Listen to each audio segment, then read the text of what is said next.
Hi everyone, welcome back. We're the FinTech Times and today we're at the MoneyLIVE Summit in London.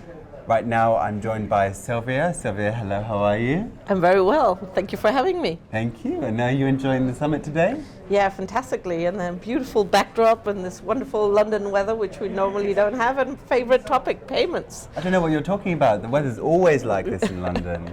But yeah, no, you're right, it's a beautiful backdrop today and beautiful weather as well, so we're very lucky. So Silvia, before we go on to our conversation, why don't you tell our viewers a little bit about who you are and where you come from today? Absolutely.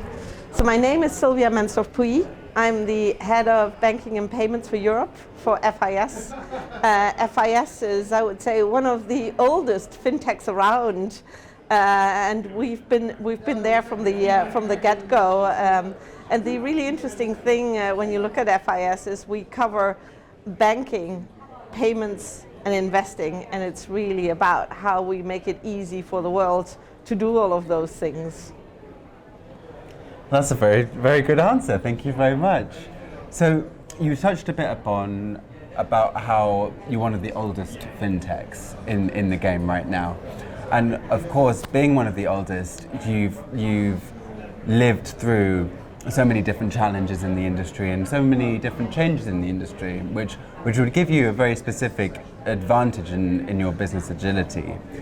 I'm just wondering, from the perspective of FIS, what is the biggest issue that's facing the industry right now? So I would say the speed of change is a big challenge. We've built out, as an industry, as a payments industry, a lot of infrastructure, and really living up to the challenge from both consumers and corporates and merchants to deliver new services, especially after COVID and the onslaught of digitalization from there is a challenge. Just making all of that infrastructure collaborate and work effectively and making that happen is so super important, and you can see a lot of effort going into that.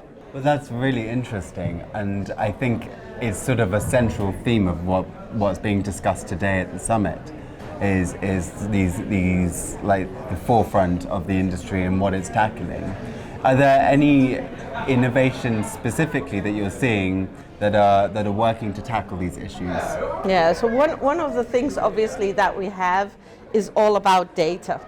And when you look at payments, the implementation of a standard, ISO 20022, is really at the forefront. I think a couple of years ago, if you walked into a boardroom and you named a technological standard, the board wouldn't want to listen to you because it was just way too difficult.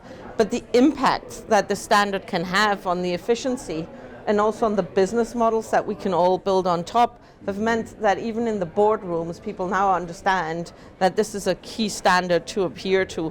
So that's really something that is super important when you talk about interoperability, when you talk about bringing data into the systems and really making them work together so that we can offer additional standards. And then today in the panel we had about interoperable international payment systems, I think the regulator came out and said something really interesting, which was that today the regulator has opening hours that are really not made for this 24/7 world.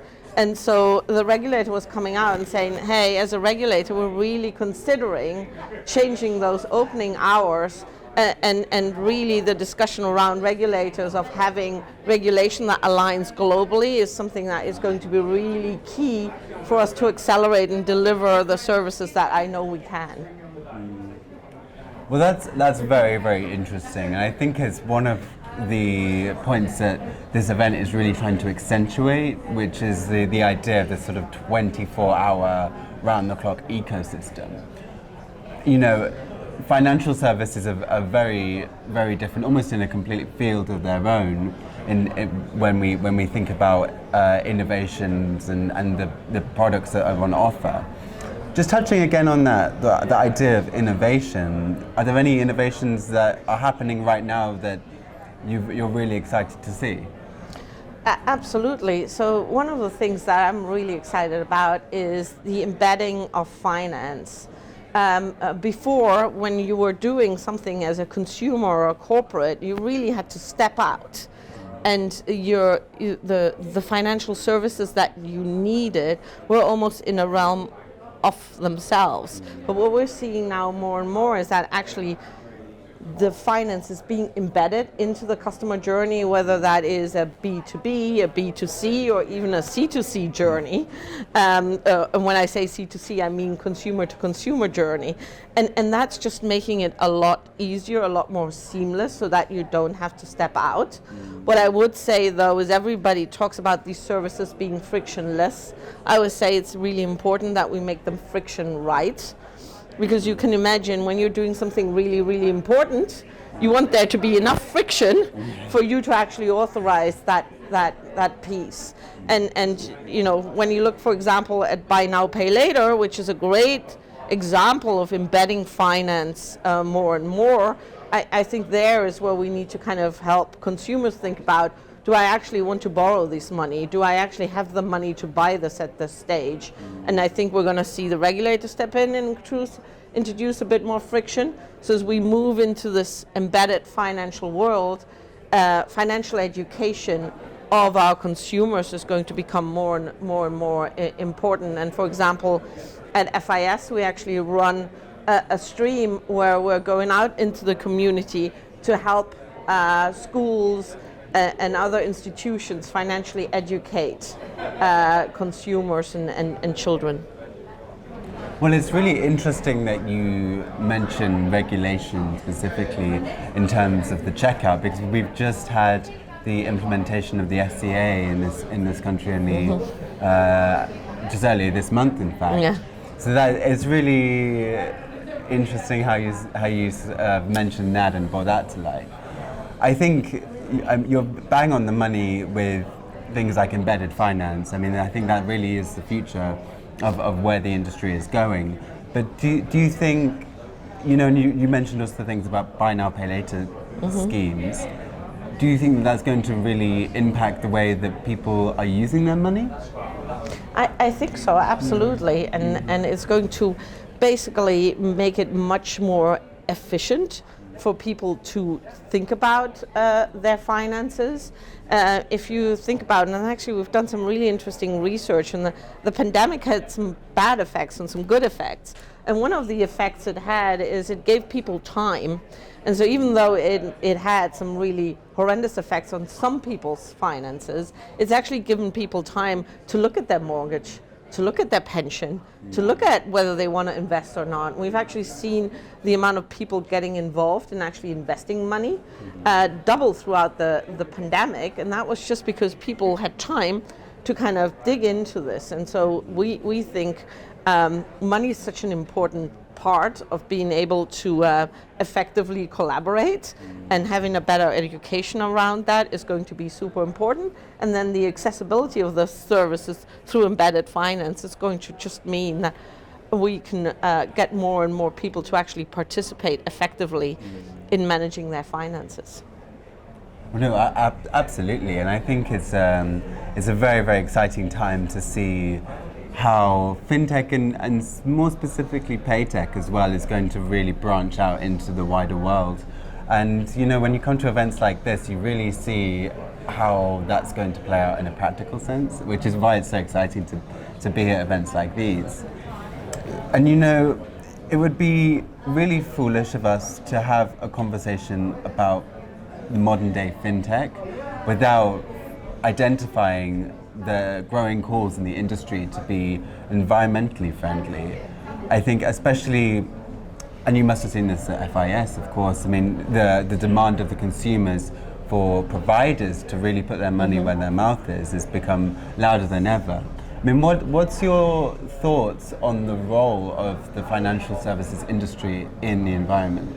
I think it's absolutely key. When you think about the environment and the impact that we have on the environment, ultimately it's a supply chain. And not just the supply chain of getting the goods or the service to you, but also once you've used it, what happens downriver when you get to recycling and upcycling, and I think that's where banks can actually help companies understand the environmental impact of their supply chain and trade much better. And I think that's also where ISO 222 as a standard will come in, with providing a lot more data inside the payment transaction about the goods that you're buying and the supply chain where it came from. And I think we're going to see, and this is further horizon, programmable money and CBDC come in to actually provide a lot of value down the chain. So absolutely, this is critical for us. And I think a lot of companies, a lot of consumers want to do good and want to do the right thing for the environment, but just really understanding what that is quite difficult.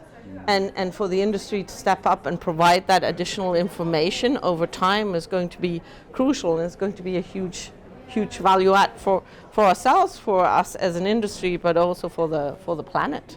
So I'm very hopeful about that on this unusually sunny day in London. No, well, you're absolutely right. I mean, it is a real matter now of, fly or fall. So I think, we'll really have to see how that comes into fruition in the different fintech services that we see. But Silvia, unfortunately, that's all we have time for today. I could have spoken to you forever.